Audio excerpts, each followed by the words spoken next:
El resultado de una escena de acción es binario. Los protagonistas ganan o pierden. Lo interesante y el motivo por el cual la gente ve películas de acción y disfruta de los combates no es tanto por el resultado, sino por el cómo. El atractivo de una buena escena de acción está en cómo la coreografía pasa de una fase a otra, qué sienten los personajes, el tono. Las mejores escenas de acción no se mantienen estáticas y son casi como un diálogo. Por cierto, este párrafo que acabo de recitar es una cita a Dayo Script. Estoy citando a Dayo. Tiene cierta gracia si sabes en qué vídeo lo dijo. Dime, ¿lo sabes? Si lo sabes, déjamelo en los comentarios y si no, no te preocupes, que al final del vídeo te lo digo. Pero Dayo tiene razón. Un combate es básicamente una escena de acción y debemos tratarlo como tal. Lo interesante, por tanto, no es si los jugadores van a ganar o perder, sino cómo van a llegar a ese resultado. Si el combate se resuelve en un único golpe, va a ser poco interesante. Por eso Saitama siempre llega tarde a los combates, o casi siempre. En el vídeo anterior hablamos sobre cómo preparar combates, hoy vamos a ver cómo dirigirlos. Generalidades. Nada más empezar, hay dos cosas que tenemos que tener en cuenta y que a menudo se nos olvidan, en parte por la cantidad de tiradas que tenemos que hacer y en parte porque nuestro pequeño cerebro de mamífero está ocupado intentando memorizar tropecientas reglas. Estas dos cosas son rolear y hablar. Durante un combate no puede parar el roleo. No te limites a hacer tiradas y decir números en voz alta. Tienes que describir las escenas. Un combate no es un intercambio de números y dados, es un intercambio de golpes entre dos personas que están luchando por sobrevivir. El sudor y la humedad dentro de la armadura, el olor a pólvora, el pitido en tus oídos tras las explosiones, el sabor a sangre en tus labios. Pero cuidado con las descripciones durante el combate, dado que estas no son como las descripciones durante la exploración. Las descripciones durante el combate tienen que generar una sensación de frenetismo y continuidad, y esto tiene su truquito. Si sabes inglés, échale un vistazo a este vídeo porque yo cuando lo vi me cambió por completo la forma en la que dirigía los combates, pero si no, no te preocupes, que ya te lo explico yo. Durante un combate no puedes pararte a describir detalles del entorno, de la ropa o de los personajes. Las descripciones deben ser cortas y centrarse en aquello que es relevante, porque las descripciones representan aquello en lo que los personajes están centrando su atención. Durante un combate no vas a pararte a mirar el jarrón que hay al fondo de la sala cuando un drow está a punto de pegarte 27 tiros en el pecho. Además, durante un combate ocurren muchas cosas a la vez. Un pequeño truco que puedes utilizar para generar esa sensación es utilizar muchos más verbos de lo normal en tus descripciones. Corre, arremete, corta, muerde, desgarra. También puedes utilizar adjetivos que describan de manera visual y en pocas palabras la forma de luchar de los enemigos. A lo que me refiero es a que no da la misma sensación un golpe certero que un golpe demoledor. Obviamente, la habilidad para hacer esto la irás desarrollando con la práctica, pero por el momento puedes, antes de empezar el combate, prepararte una lista con 2 o 3 adjetivos para cada enemigo que se ajusten a las sensaciones que quieres transmitir. Las descripciones, además, tienen que estar integradas en las mecánicas. A menudo la gente lo que suele hacer es que hace todas las tiradas primero y luego narra la acción en base al resultado. No lo hagas así. Empieza la descripción narrando aquello que estás haciendo o que pretendes hacer y córtala en el momento de incertidumbre. Entonces tira los dados y ya dependiendo del resultado sigues con la descripción. Por ejemplo, ácido chorrea de las fauces del dragón que te mira maliciosamente. En un instante gira la cabeza, abre las fauces y el olor a ácido inunda tus pulmones. Hazme una tirada de salvación de destreza. En el último momento consigues rodar hacia un lado esquivando el ácido, aún así gotas salpican sobre tu espalda y el ácido quema tu piel a través de la ropa. Ha estado cerca. Finalmente, cuando narres la resolución de una acción, no te centres solo en el turno que ya ha ocurrido, sino que narra la transición hacia el siguiente turno. Esto ayudará a generar una sensación de continuidad y a que el combate se sienta más fluido. Tu golpe atraviesa al orco y mientras su cadáver cae al suelo recorres el campo de batalla en busca de tu siguiente enemigo, justo a tiempo para ver cómo otro orco blande su hacha de guerra hacia Killeth. Killeth, ¿qué estás haciendo? Un buen truco para describir estas transiciones es centrarte en la urgencia y la oportunidad. Céntrate en aquello que requiere la atención inmediata por parte del siguiente jugador. El orco que está a punto de estamparle un hacha en la cabeza, el puente que se desmorona, el tonel de pólvora que se prende, el fuego saliendo de las fauces del dragón. Percy, tu disparo le vuela la cabeza a tu enemigo. Mientras tanto, ves que otro grupo de enemigos corre hacia ti. Vex, ¿qué estás haciendo? Si te has dado cuenta, en ningún momento he preguntado ¿qué haces? Y esto es intencionado, porque ¿qué haces? Es una pregunta que incita a la reflexión, a pensar en cuál va a ser tu siguiente acción. Estoy preguntando ¿qué estás haciendo? Está ocurriendo ya, no hay tiempo para pensar. El consejo general número 2 es que hables. Tú no, los personajes. Haz que griten y maldigan, ¡no podéis derrotarnos! ¡Acabaremos con vosotros! Este es un recurso muy valioso que puedes aprovechar para dar información sobre los planes del villano o sus estrategias o alertar a los jugadores del peligro. ¡Coged al mediano con vida! ¡Matad al healer primero! Si tu partida tiene un tono más dramático, puedes seguir el ejemplo de The Last of Us 2 y hacer que griten el nombre de sus compañeros caídos cuando mueran. ¡Santo Dios! ¡Han matado a Kenny! ¡Hijo puta! O bueno, quizá no tan dramático. En general, este es un recurso que permite dar información de forma orgánica e implicar a los jugadores en el combate, pero también hará que los enemigos se sientan más vivos y permite o motiva a los jugadores a que resuelvan el combate de forma no violenta. Además que puede dar pie a frases muy épicas. Siempre recordaréis este día como el día en que casi capturáis al Capitán Jack Sparrow. Esquiva esto. Yo soy tu padre. Pero ten cuidado, no te pases. Los diálogos son una herramienta muy útil, pero tienen que sentirse naturales. Utiliza frases cortas que refuercen la motivación y la importancia de la escena en sí misma. Esto no es un anime en el que los personajes van a soltarte un monólogo interminable en un instante mientras corren por la fachada de un edificio. Y que yo no tengo nada en contra de los animes, de hecho soy un sucio otaku, pero por mi experiencia los monólogos interminables en el rol no se trasladan demasiado bien. Ahora que ya he resaltado la importancia de rolear y hablar durante el combate, vamos a pasar a las fases. Porque un combate, al igual que cualquier otra escena, tiene que seguir una estructura narrativa, como si fuera una mini historieta dentro de nuestra historia. Esto hará que el combate se sienta mucho más memorable. Y para eso vamos a dividirlo en 3 fases siguiendo la estructura narrativa clásica, empezando por la presentación. La presentación puede ocurrir antes de tirar iniciativa o durante los primeros turnos, pero independientemente de eso, tiene que ser el momento en el que establecemos el contexto, mostramos a los personajes e introducimos el conflicto. Vamos a dividir la presentación en 5 fases. El primer punto es la apertura. Esta ocurre antes de tirar iniciativa y es el momento en el que aparecen los enemigos y empieza la acción. Como en esta parte del combate aún no ha empezado el combate en sí, puedes permitirte describir un poco más, extenderte en las descripciones para así generar incertidumbre, misterio, curiosidad o revelar información. Aquí es muy importante que los enemigos no ataquen a los jugadores nada más verlos, o al menos que no lo hagan en todos los combates.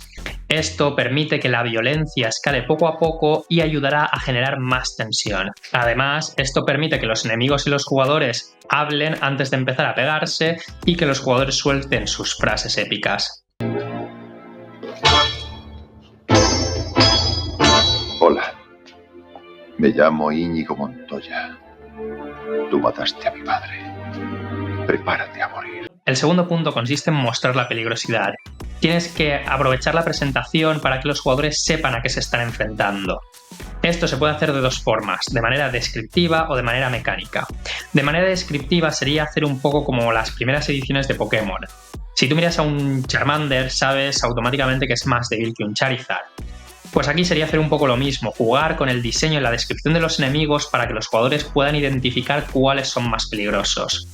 Respecto a la parte mecánica es muy sencillo. Si vas a ejecutar a un NPC para mostrarle a los jugadores el poder del enemigo al que se están enfrentando, no hagas que la muerte sea una descripción, sea una cinemática.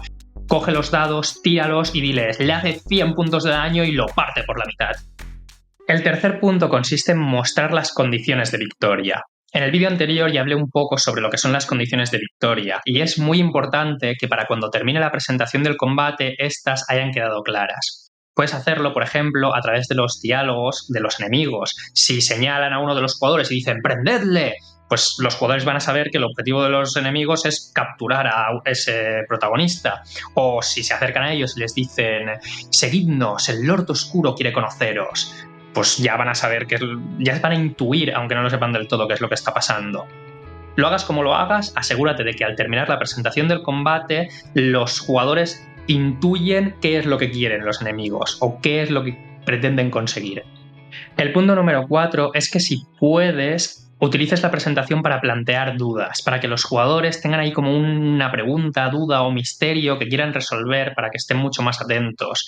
¿Quién es esta gente? ¿Qué está ocurriendo aquí? ¿Quién es ese tal Lord Oscuro? Finalmente tenemos el primer turno. Como recomendación, deberías aprovechar el primer turno de forma estratégica, excepto si los enemigos son brutos sin cabeza.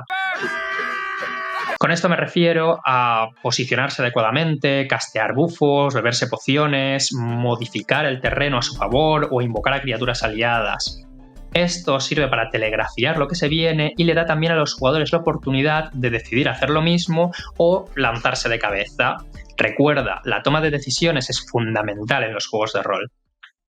Antes de seguir con el nudo, me gustaría recordarte que si te está gustando el vídeo, machaques los botones y me dejes un comentario, que a ti no te cuesta nada y a mí me motiva mucho a continuar con este proyecto.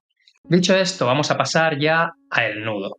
El nudo va a ser básicamente el grueso del combate, todo lo que va a ocurrir.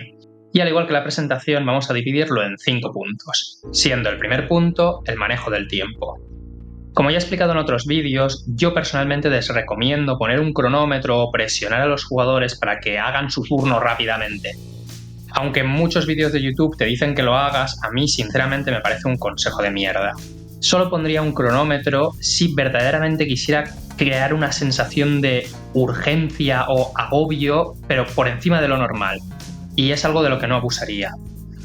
En todo caso, si algún jugador ves que se atrasa mucho o se pone muy indeciso, siempre puedes simplemente saltar su turno al siguiente o llamarle un poco la atención, pero no hace falta fustigar a nadie. Dicho esto, aquí tienes unos truquitos que puedes utilizar para manejar adecuadamente el tiempo.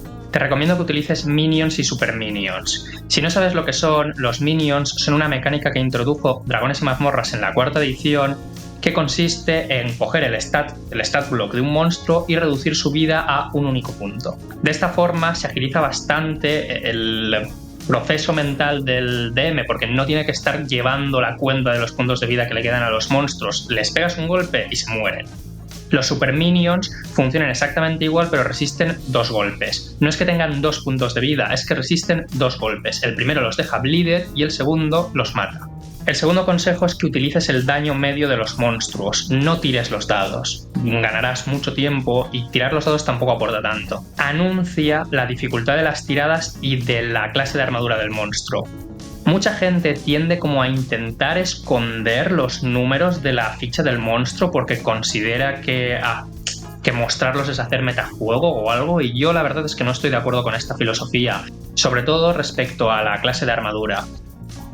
A mí me parece lógico y normal que si te estás pegando con alguien seas consciente de lo fácil que te resulta impactar los golpes contra esa persona o superar su armadura. Y además, aparte de por una cuestión de verosimilitud y de estrategia, de que los jugadores sepan cuál es la AC de los monstruos, hará que sepan ellos ya si han impactado su golpe o no cuando tienen los dados. No van a tener que esperarse a que tú les digas si su tirada ha tenido éxito o no, agilizando mucho el combate. Haz que tus jugadores tiren el ataque y el daño a la vez. Te ahorras tiempo en tiradas. Y, excepto en situaciones de vida o muerte, no te pares a mirar reglas en el libro.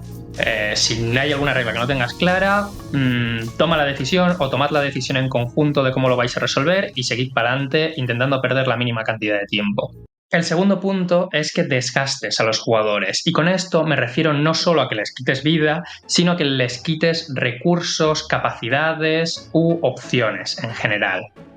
Puedes aplicarles estados negativos, hacer que los enemigos sean inmunes a algunas de sus habilidades, quitarles la capacidad de utilizar algunos de sus feats de clase o conjuros, pero siempre teniendo cuidado de no pasarte y que el combate sea aburrido. Si el enemigo se va volando y la mitad de los jugadores no pueden hacer nada porque no tienen ataques a distancia, o si el enemigo petrifica al inicio del turno a uno de los jugadores y el jugador ese se pasa todo el combate sin hacer nada, pues se lo va a pasar mal. Habrá quien diga que esto es realista y que eso vale la pena, pero yo prefiero priorizar el disfrute y la diversión de mis amigos por encima del realismo. El tercer punto consiste en utilizar a los enemigos de forma creativa e inteligente. Los videojuegos son a menudo un buen referente para los juegos de mesa, y en especial para los juegos de rol, porque tienen muchas ideas, pero a veces, imitando los videojuegos, contaminamos la experiencia para mal, y esto suele ocurrir sobre todo a la hora de emplear a los enemigos. En un juego de rol, los enemigos se supone que son personas que están intentando conseguir un objetivo y que van a utilizar todos los recursos que tengan a su disposición para lograrlo. No son inteligencias artificiales estúpidas programadas para ir de cara a por el jugador y morir sin motivo.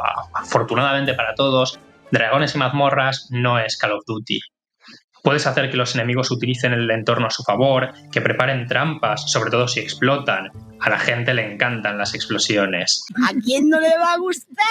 Si todos los enemigos se comportan como zombies descerebrados, eso va a afectar negativamente a la experiencia. Esto es aún más sangrante cuando los jugadores empiezan a comportarse de forma táctica, porque si los jugadores aprovechan bien sus recursos y los enemigos no, esto va a producir un desbalance aún mayor respecto a los niveles de poder de ambos grupos, lo cual va a ir en detrimento de la experiencia. Por último, que los enemigos se comporten de forma estratégica es importante para que todos los jugadores puedan aprovechar su ficha y sus personajes. Si los combates consisten simplemente en ver quién tiene el dado más grande, en quién hace más daño en menos tiempo, pues hay builds de personajes que funcionan mejor para esto que otras. Si siempre los combates consisten en eso, las builds de personajes que no tienen el dado más grande, pues se van a sentir mal. El cuarto punto consiste en controlar adecuadamente los refuerzos positivos y negativos. Como ya he dicho antes, un combate tiene que ser como un diálogo en el que los protagonistas dicen algo y los enemigos responden. Para representar esto adecuadamente, tenemos que alternar entre refuerzos positivos y negativos. En el vídeo anterior a esta serie ya expliqué un poco cómo se hacía esto, dado que en los juegos de rol es complicado porque tú no tienes el control absoluto de todo, como sí puede ocurrir en una novela o en una película. Para poder maximizar nuestro control de los refuerzos positivos y negativos es importante que prepares de antemano la ficha del boss y el terreno. Si quieres ejemplos, mírate el vídeo anterior a esta serie o estate al tanto para cuando saque el vídeo específico hablando de los refuerzos positivos y negativos. Finalmente incluye giros en el combate. Los giros permiten mantener la atención y pueden servir como refuerzo negativo comodín si se utilizan en el momento adecuado. Los dos tipos de giros más habituales son los cambios en la dinámica del enemigo o los cambios en el entorno. Un cambio en la dinámica del enemigo es lo que en los videojuegos habitualmente se conoce como fase. Llegado a cierto punto del enfrentamiento, el enemigo obtiene alguna especie de bufo que viene acompañado de un cambio físico y también un cambio en la forma en la que se comporta. Mientras que los cambios en el escenario pueden ser cosas como que haya un derrumbamiento, una inundación, que lleguen refuerzos o que haya una explosión. Sí, me encantan las explosiones. Por último, el desenlace. Como dijo el bueno de Dayo, el resultado de un combate es binario. Los jugadores pueden ganar o pueden perder. Por eso es muy importante que prepares ambos escenarios y recuerda, cuanto más tengan que ganar o perder, más atentos estarán. En el caso del final malo, si son los enemigos los que cumplen su condición de victoria, te recomiendo que transiciones de escena hacia una escena más narrativa, aunque no de forma abrupta, en vez de continuar el combate de forma innecesaria. Si, por ejemplo, la condición de victoria consistía en ejecutar a un NPC, no hagas que lo maten y ya está. Narra una escena en la que el NPC mira a los jugadores y les dice algo incitándolos a huir y a cumplir el objetivo mayor de la aventura. ¡Corred, insensatos! Ten en cuenta que si fracasan los protagonistas, los jugadores probablemente estén jodidos. No hagas leña del árbol caído y no prolongues la escena más de lo necesario. Abre una vía de escape para los villanos haciendo que se retiren o que inciten a los jugadores a rendirse o lo que sea. Por otro lado, si son los jugadores los que consiguen su condición de victoria, pues haz lo mismo, transiciona a otra escena. Haz que los enemigos se rindan, que huyan o lo que sea, pero no prolongues el combate de forma innecesaria. Si los enemigos se rinden, eso da pie a una escena social en la que los jugadores pueden intentar interrogarlos para obtener información, o si huyen, pues se produce un cambio hacia una escena de persecución. Sea como sea, el combate ha terminado. Y eso es todo, hasta aquí el vídeo de hoy. Si te ha gustado, espero que me des like y que me lo digas en los comentarios. Antes de irte, no sé si recuerdas al principio del vídeo, te había dicho que te iba a desvelar en qué vídeo dice Dayo la cita que he hecho. Pues curiosamente lo dijo en el vídeo en el que habla sobre el sexo en los videojuegos. Me hace gracia porque el vídeo no tiene nada que ver con los combates y aún así es ahí una perlita de sabiduría que nos dejó el bueno de Dayo. Dicho esto, no te pierdas el siguiente vídeo. Un saludo y hasta la próxima.